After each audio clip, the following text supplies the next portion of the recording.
1346263. Saya dari Prodi Pendidikan Guru Sekolah Dasar. Nah, pada video kali ini saya akan membahas tentang media pembelajaran yang digunakan untuk menangani kasus anak retardasi mental dengan kasus yang telah saya buat. Selamat menyaksikan.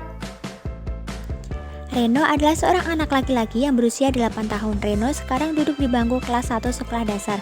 Reno mengalami keterlambatan dalam membedakan huruf U dan N, W dan M, D dan B. Maka ia seringkali mengalami kesulitan dalam membaca dan menulis. Setelah dilakukan tes IQ, Reno termasuk dalam kategori anak retardasi mental ringan karena hasil tes IQ-nya yaitu 61. Reno pernah mengalami tidak naik kelas selama 1 kali. Di satu sisi, Reno memiliki kecintaan terhadap bermacam-macam binatang. Dia mampu menghafalkan berbagai macam jenis binatang. Berikut ini adalah media yang dapat digunakan untuk menangani kasus anak retardasi mental seperti Reno.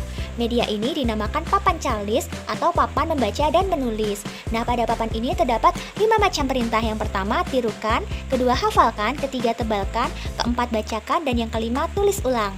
Nah, pada perintah tirukan, anak diminta untuk menirukan huruf U, N, W, M, D, dan B. Nah, setelah anak mampu menirukan macam-macam huruf tadi, lanjut pada perintah yang kedua, yaitu hafalkan. Karena Reno memiliki kecintaan pada binatang, maka objek yang digunakan untuk membantu Reno menghafalkan yaitu binatang.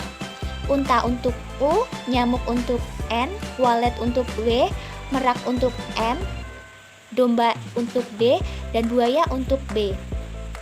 Setelah anak mampu menghafalkan macam-macam huruf tadi, anak diajak untuk belajar menulis pada perintah yang ketiga. Pada perintah ini, anak diminta untuk menebalkan huruf-huruf yang putus-putus ini, U, W, D, N, M, dan B. Setelah anak mampu menebalkan semua huruf ini, lanjut pada perintah yang keempat, yaitu bacakan. Anak diminta untuk membacakan 2 kalimat ini. Yang pertama, Budi membawa minum. Yang kedua, Mina melihat badut. Setelah anak membacakan ini, maka lanjut pada perintah yang terakhir yaitu tulis ulang. Pada perintah tulis ulang ini, anak diminta untuk menuliskan bacaan yang telah dipelajari pada perintah sebelumnya. Jadi ini dituliskan ulang oleh anak. Jadi seperti itu ya teman-teman, langkah-langkah dalam menggunakan media pembelajaran ini. Nah, namun ada beberapa catatan yang harus teman-teman ingat ketika menggunakan media ini. Nah, sebelum anak menguasai satu perintah, maka anak tidak boleh melanjutkan pada perintah selanjutnya. Anak diminta untuk menguasai satu perintah, kemudian dapat melanjutkan perintah-perintah pada langkah berikutnya. Sekian mengenai video media pembelajaran anak retardasi mental yang saya buat.